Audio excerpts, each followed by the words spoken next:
Forza Horizon 6 is an open-world RPG that racing fans don't realize they're playing.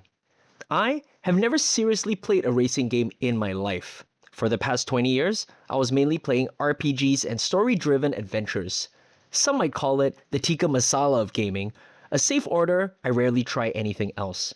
And because I set the goal in 2026 to become a more diverse gamer, I took the opportunity to pounce on Forza Horizon 6 post the rave reviews. And it taught me something about gaming that I did not expect. Welcome to Standing Ovation Gaming.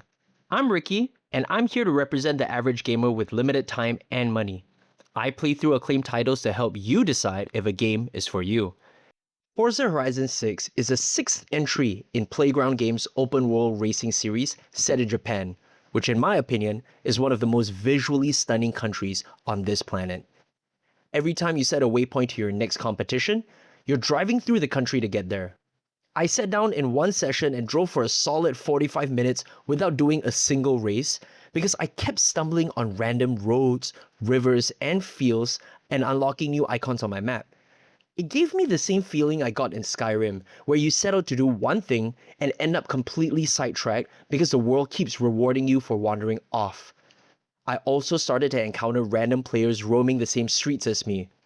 There's just something about racing with real people because even getting second last place means you're better than somebody and not just an AI, and smashing some fool into the wall knowing you've enraged a 12-year-old kid on the other side of the world is priceless.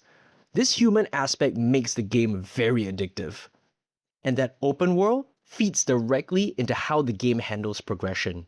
Because you can do anything in any order. Simple races lead to bigger events, and along the way, you're naturally buying, finding, and racking up these supercars. The mission variety goes beyond straight racing too. Food deliveries, treasure hunts, and multiplayer hide and seek, all feeding into your overall festival rank as you explore the beautiful Japan. Just pick a direction and see where it takes you.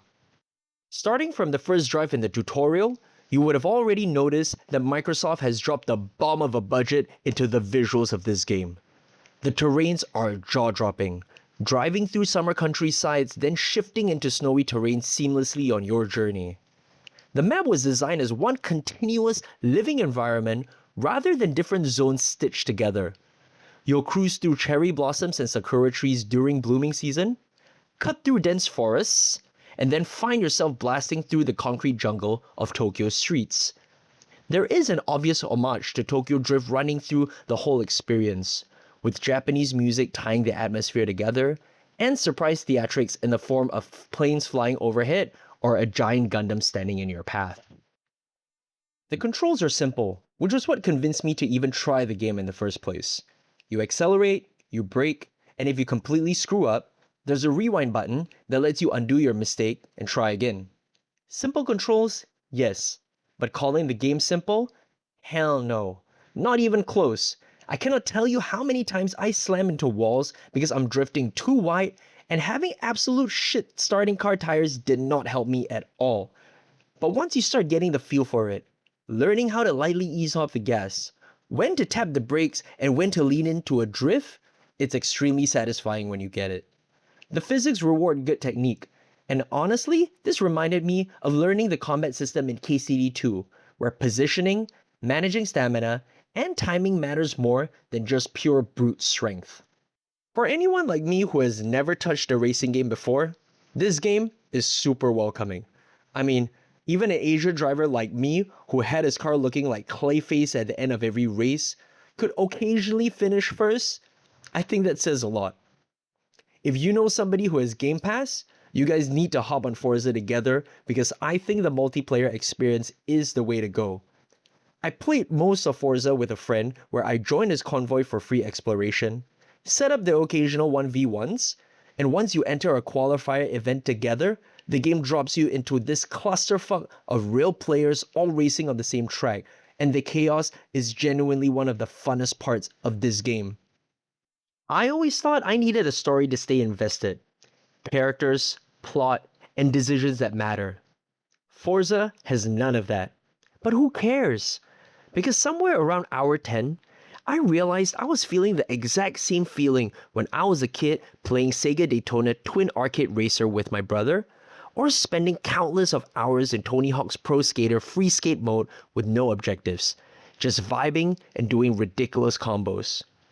It brought me back to a simpler time when games looked barely realistic and the only thing that mattered was fun and freedom, which was something I've been missing out with story-focused games and how tedious they could get.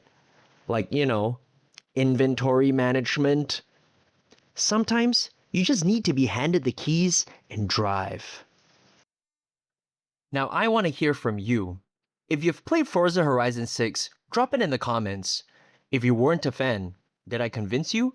And what caught your attention to make you want to try? Are you a racing game veteran? Or are you like me, someone from a completely different genre trying this for the first time? And if you are a racing fan, am I being fair? Did I miss something that would have changed my experience? Whatever you think, write it down. I read every comment and reply. Till next time.